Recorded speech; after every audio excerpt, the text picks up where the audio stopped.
Snow fell the way memory does, quietly, without asking permission.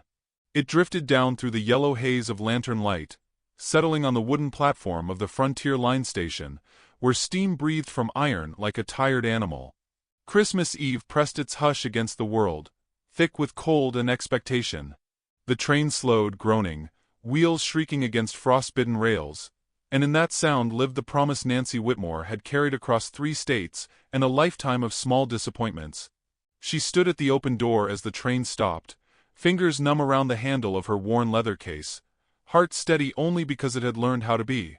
She was 26, though travel had pressed an extra year into her eyes. Dark hair tucked beneath a modest hat, cheeks flushed from cold and hope in equal measure, she stepped down onto the platform with careful grace. Her boots met the wood with a hollow sound that echoed too loudly, as if announcing her to a place that had not yet decided whether to accept her. The coat she wore had once been a richer brown, now faded and thin at the elbows, stitched by her own hands in rooms that smelled of starch and waiting. She paused, breathing in coal smoke, pine and winter, and told herself this was the beginning she had chosen. Men stood in loose clusters near the freight crates, collars pulled high, eyes sharp with curiosity. Women lingered farther back, their gazes quicker, quieter, measuring. Nancy felt the weight of it all, but did not shrink. She had learned long ago that shrinking only taught the world how small it could make you. She searched the platform for a face she had never seen, the man who had written careful letters in a tidy hand, promising steadiness and a home with a roof that did not leak. Edgar Holloway had described himself as practical, as kind, as ready. She believed him because she needed to. Time stretched. The stationmaster checked his pocket watch, cleared his throat. Steam thinned in the air as passengers dispersed, laughter fading toward town. Nancy's breath fogged, then cleared, then fogged again. She adjusted her gloves, feeling the cold creep in. Just as doubt began to whisper, a man hurried down the platform, hat pulled low, boots polished too clean for winter work. Edgar was younger than she expected, his coat fine, his eyes restless. He stopped a few paces away, as if an invisible line held him back. "You are Nancy," he said, though it sounded more like a question than a greeting. His gaze flicked over her, taking in the travel lines, the simple dress, the suitcase scuffed for miles. Something tightened at the corner of his mouth. He smiled, thin and brief. He spoke of the weather, of the train being late, of Christmas making fools of schedules. Each word landed wrong, sliding past her instead of reaching. She waited for warmth, for recognition, for the sense of arrival she had imagined on sleepless nights. It never came. Edgar shifted his weight, cleared his throat again. He said he had expected something different, though he could not quite say what. He said town life was particular, that people notice things. He said perhaps this was a mistake made in ink and loneliness. His voice stayed polite, almost gentle, which hurt more than cruelty would have. Around them, the platform listened. Snow gathered on Nancy's shoulders like an accusation. She did not plead. She did not argue. She felt something old and familiar settle into her chest, not despair but recognition. Edgar tipped his hat, murmured an apology that belonged to him alone, and walked away toward the glow of town. The sound of his boots faded, swallowed by carols drifting faintly from somewhere warm. Nancy remained where she was, the world rearranged without her consent. The train hissed, coughed, and began to pull away, its windows sliding past like missed chances. Steam rushed in, blinding, then cleared, leaving silence in its wake. The station felt larger now, emptier, as if the cold had claimed new territory. Nancy stood straight, spine aligned by pride rather than certainty. She told herself she would find a room for the night, work in the morning, a path forward built one careful step at a time. She had survived worse endings than this. From the far edge of the platform, someone watched. He had been there before the train arrived, loading supplies with the unhurried efficiency of a man who trusted his strength. Tomas Red Elk stood taller than most, shoulders broad beneath an open coat that revealed the scarred, weathered skin of his chest. At 37, he carried winter like a second hide, calm and enduring. He had seen the exchange, the way the young man's courage folded, the way the woman did not. Tomas did not move at first. He had learned the value of stillness. When he approached, it was without hurry, boots quiet on wood. He stopped at a respectful distance, his presence solid as the mountains beyond the dark. Nancy sensed him before she turned, a change in the air, a steadiness that did not demand. He looked at her face, not her luggage, not the marks of travel, and something in his gaze acknowledged the weight she carried without naming it. He shrugged off his coat and held it out, the gesture simple, unclaimed. "It is cold," he said, voice low, unadorned, like a truth that did not need convincing. Nancy hesitated, then accepted, the warmth immediate and unexpected. She met his eyes, searching for pity, finding none. What she found instead unsettled her more. "Get up," he added softly, as if she had been sitting all along. "You are coming home." He did not touch her when he turned away from the station, and that alone told Nancy more than kindness ever had. Tomas Red Elk walked a pace ahead, slow enough that she could follow without effort, far enough that she did not feel led. Snow creaked beneath their boots, a brittle sound that echoed between the empty tracks and the darkened freight sheds. The coat around her shoulders carried the scent of wood smoke and winter grass, not perfume, not ownership, just a life lived outdoors and honestly. She held it closed with one hand, the other still wrapped around her suitcase handle, unsure which weight mattered more. They passed the last lantern, and stepped into the long stretch of road leading away from town. The night opened wide, stars sharp as splinters above the low hills. Nancy waited for questions, for explanations, for the familiar tightening that came when men decided what she needed before asking. None arrived. Tomas's silence did not press. It rested, steady as his stride. She realized, with a small shock, that she was not rehearsing answers in her head. After a while, she spoke because she wanted to, not because she had to. "I was meant to belong here," she said, the words drifting out like breath. Tomas nodded once, not agreement, not denial, simply acknowledgement. "Belonging is a strange thing," he replied. "Sometimes it arrives late. Sometimes it never does." His voice carried no bitterness, only observations shaped by years that had taught him how little certainty the land offered. The road narrowed, curving toward open fields blanketed in white. A fence line appeared, posts dark against snow, and beyond it the suggestion of shelter, low and wide, smoke rising faintly from a chimney. Nancy felt her chest tighten, not with fear but with the unfamiliar pull of being expected somewhere without having been claimed. She thought of Edgar's careful letters, the way his promises had folded under the weight of reality, and felt no anger, only a distant sadness that no longer asked to be tended. Tomas paused at the gate, unlatching it with a practiced hand. He waited while she stepped through, closing it behind them. "You can stay as long as you need," he said, as if discussing the weather. "There are no debts here. No bargains." Nancy looked at him then, really looked, at the lines cut by sun and wind, at the stillness that suggested strength held in reserve rather than displayed. She believed him because nothing in his posture asked her to. Inside the house, warmth gathered gently, the air rich with the scent of stew and burning cedar. The room was spare but cared for, every object placed with intention rather than pride. Tomas took her suitcase and set it near the door, then gestured toward a chair by the fire. He ladled stew into a bowl and set it within reach, retreating a step as if to give the offering room to breathe. Nancy's hands shook as she ate, hunger awakening now that safety had been named. They shared the meal without ceremony. Tomas ate slowly, listening to the wind scrape along the walls, glancing up only when she spoke. Nancy told him where she came from, the work she had done, the small choices that had led her west. He did not interrupt, did not reshape her story into something easier to carry. When she faltered, he waited, patience as quiet as snow. She realized she was telling him things she had never written in letters, truths that did not fit neat margins. Later, he showed her the room she could use, the door solid, the latch smooth. He placed a candle on the table and stepped back. "If you need anything," he said, "I am close. If you do not, I will understand that too." The words settled like a promise without weight. Nancy closed the door behind her and leaned against it, the silence humming. She expected tears, the delayed collapse of a day that had asked too much. Instead, she felt something loosen, a knot she had carried so long it had begun to feel like bone. Morning came pale and slow, light filtering through frost-laced windows. Nancy woke to the sound of movement, steady and unhurried. She dressed and stepped out, drawn by the rhythm of work.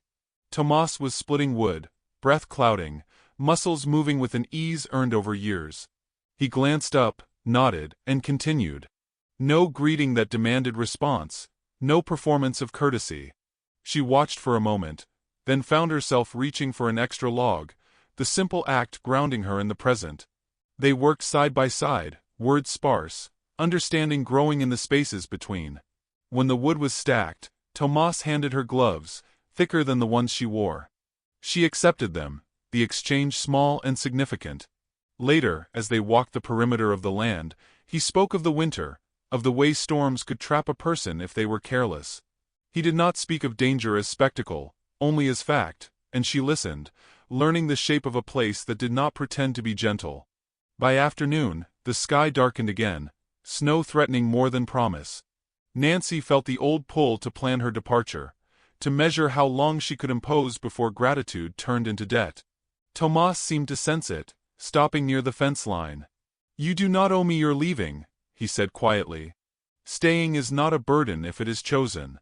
The words struck deep, unsettling the careful scaffolding she had built around herself. That night, as the storm arrived in earnest, the house held. Wind howled, snow pressed against the walls, but inside there was heat and light. They sat across from each other, the fire reflecting in Tomas's eyes, and Nancy understood that the conflict she carried had not ended at the station. It had only changed shape. Safety, she realized, was not the absence of risk but the presence of respect. As the wind rose and the world narrowed to firelight and breath, she wondered what it would mean to choose a place that did not ask her to disappear to belong. The house did not greet her with expectation, but with quiet. It sat low against the land, timber darkened by years of weather, smoke lifting straight into the pale sky. Nancy crossed the threshold slowly, half waiting for a rule to announce itself, some unseen demand. None came. The floorboards were worn smooth, the walls bare but clean. Everything suggested use rather than display. She felt it then, a strange loosening, as if the room itself had decided she was allowed to exist without explaining why. This realization settled softly, warming places inside her she had kept guarded quietly finally. Tomas showed her nothing beyond what was necessary. He pointed to shelves for dishes, to a basin for washing, to a narrow staircase leading to sleep. His gestures were economical, respectful, never lingering. Nancy noticed how he waited for her to move first, how he never filled silence with reassurance. It was not indifference. It was restraint. She had known men who hovered, men who corrected, men who required gratitude like oxygen. Tomas required nothing, and that absence pressed on her harder than obligation ever had before and unsettled her in ways she could not yet name or trust fully. The days arranged themselves gently, each one similar enough to feel safe yet different enough to breathe. Nancy cooked because she enjoyed the quiet ritual, not because she was asked. Tomas ate what she made with equal gratitude, whether it burned or sang. Sometimes they spoke of small things, weather, horses, the slow patience of soil. Sometimes they said nothing at all. In that shared silence she discovered a forgotten skill, resting. No one watched her hands to judge their worth. No one weighed her voice for usefulness, and she felt herself returning slowly, carefully, like breath after pain fades. Tomas kept his distance without withdrawing. He worked long hours outside, mending fences, tending animals, his presence constant but never invasive. When he entered a room, he announced himself with sound rather than touch. Nancy learned the rhythm of him, how he rose before dawn, how he paused before entering her space. Once, when their hands brushed passing a bowl, he stilled, eyes lifting to hers, asking permission with stillness alone. The moment lingered, not charged with desire but with respect, and something fragile inside her steadied, surprised by how safe restraint could feel in a shared breath of winter. She learned of his past in pieces, never offered whole. A name mentioned once and never repeated. A small grave beyond the cottonwoods, marked with care. Tomas spoke of loss without performance, his grief folded neatly into daily motion. Nancy recognized the shape of that endurance. It mirrored her own. They were both people the world had taken from, then left standing. Knowing this did not bind them. It softened the air between them, made space for something unnamed that hovered, patient, unclaimed, waiting for courage neither had yet learned how to summon without fear, expectation, or loss repeating itself. Nancy found herself sleeping deeply for the first time in years. No dreams chased her awake. No imagined voices rehearsed tomorrow's failures. The house held her like a promise it never spoke aloud. In the mornings she woke with light already in her body, not borrowed from resolve. She began humming while she worked, surprised each time by the sound. Tomas noticed but did not comment. He allowed joy to arrive unobserved and unmeasured, trusting it would stay only if it was not caged by praise, demand, or gratitude. She could not afford to perform again for survival or safety. Yet beneath the calm, a familiar tension stirred. Nancy measured her presence the way she always had, counting days, weighing usefulness. She told herself this was temporary, that safety could not be permanent. Tomas never corrected her assumption, and that silence frightened her. It suggested choice rather than obligation. Some evenings she stood at the window, watching the horizon darken, wondering when she would need to leave to preserve what had been freely given before it transformed into expectation, before kindness hardened into debt, and her presence demanded repayment she could not name, escape, or survive without becoming smaller again. Tomas sensed the shift without naming it. One afternoon, as they repaired a broken gate together, he spoke quietly, eyes on his hands. "You stay because you want to," he said. "Or you go because you want to. Neither costs me anything." The words struck Nancy harder than rejection ever had. They placed responsibility back into her palms. For the first time, choice felt heavier than abandonment. It required her to consider what she desired beyond survival, beyond safety, beyond being allowed to remain unnoticed and unjudged in borrowed peace that asked nothing but honesty, she feared she might not possess. Winter deepened, days shortened, and still she stayed. Not from obligation, not from fear, but from a growing curiosity about herself. Who was she without an audience? Without appraisal? Tomas treated her no differently as time passed, and that constancy unsettled her more than affection would have. It forced her to confront the possibility that she was already enough.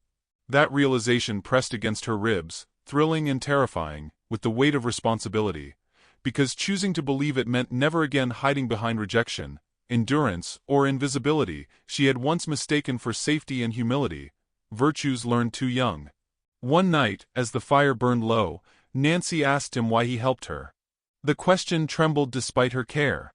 Tomas did not answer immediately. He stared into the embers, jaw tight, as if weighing honesty. Finally he said, "I saw you stand when you were dismissed. That matters." Nothing more followed. Nothing needed to. The simplicity of it lodged deep, unsettling every story she had been told about worth, stories built on beauty, obedience, usefulness, endurance, and silence, qualities she had perfected while learning how easily they could be discarded when no longer convenient, profitable, or pleasing to behold. After that night, something shifted irrevocably. Nancy stopped preparing herself for departure. She began imagining staying not as refuge but as choice. The thought frightened her. Staying meant risking loss again. It meant wanting something enough to be hurt. Tomas sensed the change, the way her gaze lingered, the way silence between them grew charged, no longer empty but waiting, with questions neither dared voice, possibilities neither had yet allowed, feelings forming quietly beneath restraint, patience, and respect, testing whether safety could evolve into longing without destroying what had made it possible to breathe freely here, together, unguarded, uncertain, awake. The storm returned late that night, wind rising sudden and sharp. Nancy stood at the window, watching snow erase the fence line, understanding that remaining unseen was no longer enough. Behind her, Tomas paused in the doorway, presence steady, unresolved. Neither spoke. The space between them felt heavier now, filled with what had not yet been chosen. As the wind rattled the walls, Nancy realized the true conflict had arrived, not from the world outside, but from the quiet decision growing within her, a decision that would require courage greater than survival, honesty deeper than gratitude, and love she had. The town revealed itself slowly, the way frost crept across glass, deliberate and impossible to ignore once it began. Nancy felt it first in glances that lingered too long when she and Tomas rode in for supplies, in voices that softened falsely, then sharpened once they passed. Winter had not kept the town quiet as she once believed. It had only pressed its judgments inward, storing them like embers waiting for breath. She sensed that she was no longer invisible, and the realization unsettled her more than open hostility ever could have. At the general store, conversations paused when she entered, then resumed with careful volume. Nancy stood straighter, her spine no longer braced by fear but by something firmer, earned through weeks of choosing herself. Tomas remained beside her without crowding, presence steady, hands relaxed. He did not scan faces for threats. He trusted her strength, and that trust lent her more than protection. It offered recognition, something she had not known she craved until it was given without demand. Edgar Holloway returned to her life the way regrets often do, quietly, with excuses dressed as concern. She saw him first outside the post office, his coat finer than the work required, his smile practiced. He greeted her as if nothing had broken, as if the station platform had not split her life into before and after. He spoke of misunderstanding, of pressure, of the foolishness of first impressions. Nancy listened without interrupting, hearing not apology, but relief that time had softened consequences. Tomas watched from a distance, eyes unreadable, offering no rescue, only space for her response. She thanked Edgar for his honesty and wished him well. The words surprised even her, clean and final. Edgar's face tightened, surprise flickering into something sharper. He glanced toward Tomas then, measuring, calculating. Nancy recognized the look. It was the same one that had dismissed her at the station, now redirected. She felt no triumph, only a quiet sadness for a man who confused possession with worth. When Edgar left, the cold felt less biting than it once had, as if winter itself had loosened its hold. The church became another stage. On Sundays, Nancy sat near the back, hands folded, listening more than singing. Whispers threaded through pews like drafts. Some questioned her presence, others Tomas's restraint. The town liked its stories tidy, roles assigned, outcomes predictable. Nancy did not fit the narrative they preferred, and Tomas unsettled them further by refusing to explain himself. He greeted elders respectfully, spoke little, and left early, denying them the satisfaction of reaction. His silence was not defiance. It was refusal to perform. One afternoon, as snow softened into slush, a woman approached Nancy outside the bakery. Her tone was sweet, her question sharpened by curiosity. "Are you staying?" she asked, as if the answer belonged to the town. Nancy met her gaze calmly. "I am choosing," she replied. The word landed heavy between them, unfamiliar and uninvited. The woman nodded, smile faltering, and walked away. Tomas, watching from the street, felt something loosen in his chest. Nancy was no longer merely safe. She was becoming formidable in ways the town could not easily contain. As winter edged toward its breaking point, the town pressed harder. A remark here, an exclusion there, small tests of endurance. Nancy endured without shrinking. She found her voice steady, her steps sure. Tomas observed with quiet pride, though he said nothing. He had lived long enough to know that admiration spoken too soon could become another expectation. He held it carefully, letting it deepen in silence, even as something within him strained against restraint. The night of the storm arrived without warning. Snow fell thick and fast, roads disappearing beneath white urgency. The town gathered at the hall for shelter, necessity overriding discretion. Nancy and Tomas arrived together, coats dusted, faces calm. Eyes followed them, measuring distance, propriety, implication. Inside, heat and bodies pressed close, conversations overlapping in nervous relief. Nancy felt the old instinct to recede, to make herself smaller. She resisted it, standing firm beside Tomas, their proximity unspoken but undeniable. A man near the hearth laughed too loudly, words spilling with the confidence of a crowd. He spoke of charity, of taking in strays, of knowing when to send them on. The laughter faltered when Nancy met his gaze. She spoke clearly, without raising her voice, reminding him that kindness was not ownership, and shelter was not a leash. The room stilled. Tomas did not move. His stillness was its own denunciation. The man looked away, chastened not by threat, but by the quiet refusal to accept humiliation as entertainment.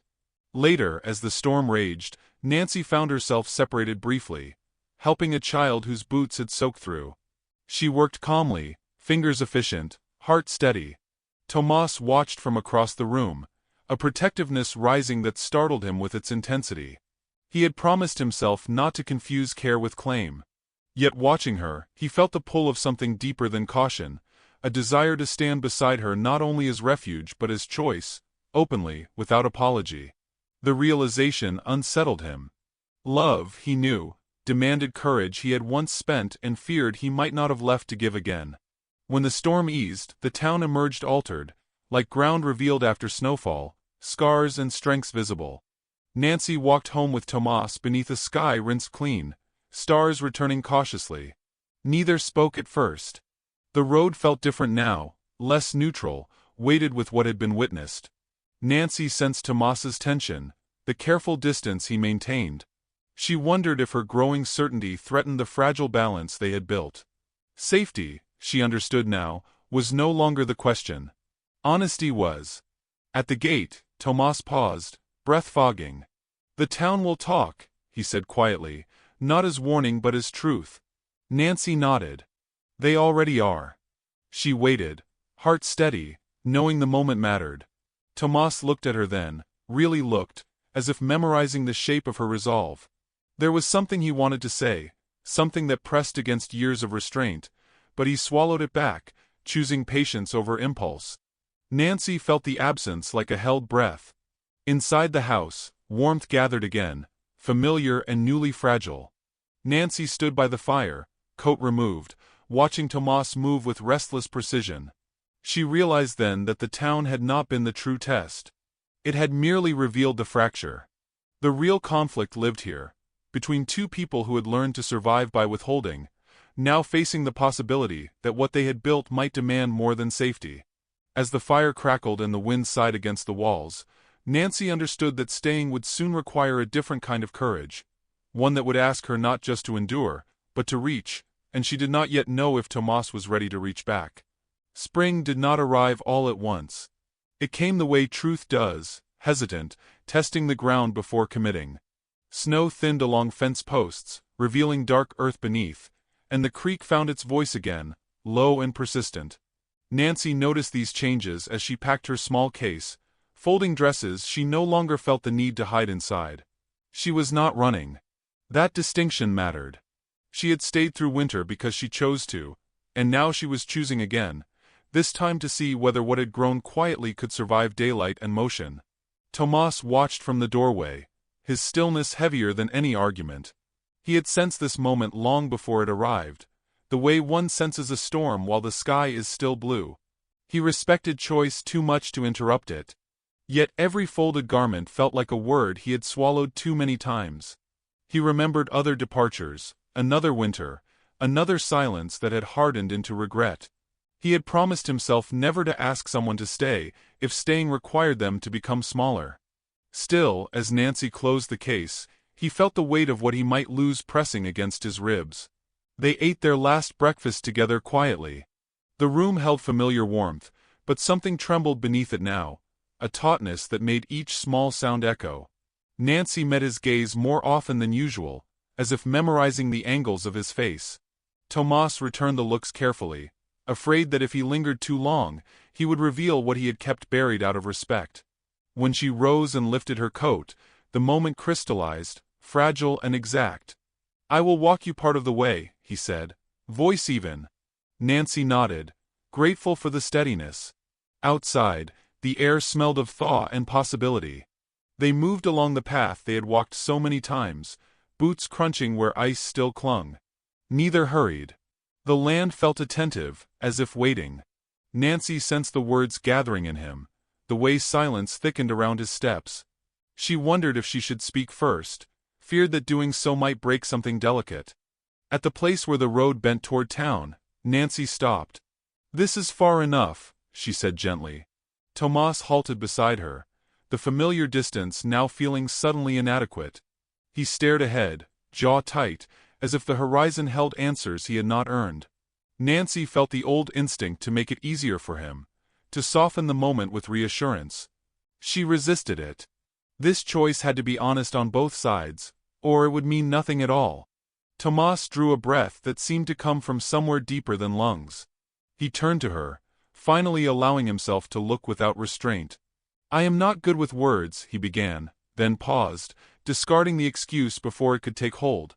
The truth, he knew, deserved better. "I learned to be quiet because quiet kept things from breaking," he continued. Silence had once been his shelter, his armor against grief that nearly destroyed him. Speaking now felt like stepping into open water after years on shore. Nancy listened, heart steady, eyes kind but unyielding. Tomas went on, voice low, deliberate. "I did not take you in because you were lost. I did not keep you because you were useful. I watched you stand when you were turned away, and I knew that kind of strength should not have to carry itself alone unless it chooses to." He swallowed, the admission costing him more than he expected. "I have tried to give you space because I did not want to claim what was not offered. But in doing so, I have hidden from what I want." The words landed between them, quiet and seismic. Nancy felt tears rise, not from sadness but from recognition. Tomas stepped closer, still not touching her. "I do not want you to stay because you have nowhere else," he said. "I want you to stay because you want me." The confession was simple, stripped of drama, and in that simplicity it shook her more than grand denunciations ever could have. Nancy exhaled slowly, the breath carrying months of unspoken fear with it. "I packed because I needed to know I could leave," she said. Her voice trembled, then steadied. "I have lived my life being chosen last, or not at all. Staying felt like waiting for permission. Leaving felt like proof I still had myself." She stepped closer, closing the distance he had respected so carefully. "But wanting you does not make me smaller. It makes me braver than I have ever been." Tomas's hand lifted, stopping just short of her cheek, asking in the way he always did. Nancy nodded, and when he touched her it was with reverence, as if acknowledging something sacred. The contact was warm, grounding, a promise rather than a claim. He leaned his forehead against hers, eyes closed, the world narrowing to breath and pulse. "I love you," he said finally, the words unadorned, costly, true. He spoke them once, as if repeating them might cheapen their weight. The sound of them changed something fundamental. Nancy felt it in her bones, a settling rather than a spark. She rested her hand against his chest, feeling the steady proof of him. "I love you too," she replied, not as answer but as alignment. The choice felt complete, not urgent, as if it had been forming long before either had named it. They returned home together, the path no longer neutral but claimed by shared intent. Inside the house, light shifted, familiar spaces redefined not by ownership but by mutual presence. Days followed, then weeks, each one building gently on the last. They spoke more now, not constantly but honestly. Tomas learned that speaking did not always destroy what silence had protected. Nancy learned that being seen did not require performance, only truth. When they told the town, it happened without spectacle. A simple notice, a shared walk, hands visible and unashamed. Some watched with curiosity, others with quiet acceptance. A few looked away, unable to reconcile the story they preferred with the one unfolding before them. Nancy no longer needed their approval. Tomas no longer feared their judgment. What mattered had already been chosen. Their wedding, when it came, was small, held beneath a sky just learning how to be blue again. No grand promises were made. They spoke simply of choosing each other daily, of honoring freedom alongside devotion. The land bore witness, the creek murmured approval, and the past loosened its grip. Years later, Nancy would remember that winter as the season she learned the difference between shelter and home. Tomas would remember it as the moment he learned that silence could be set down without shame. Together, they carried the truth forward, that love spoken carefully lasts longer than love shouted. And if this story found you where you are, if it stirred something quiet and hopeful, remember this. You are allowed to choose the life that sees you. If these moments moved you, like, comment, and subscribe, and tell us where you are watching from. Stories like love, travel farther when they are shared.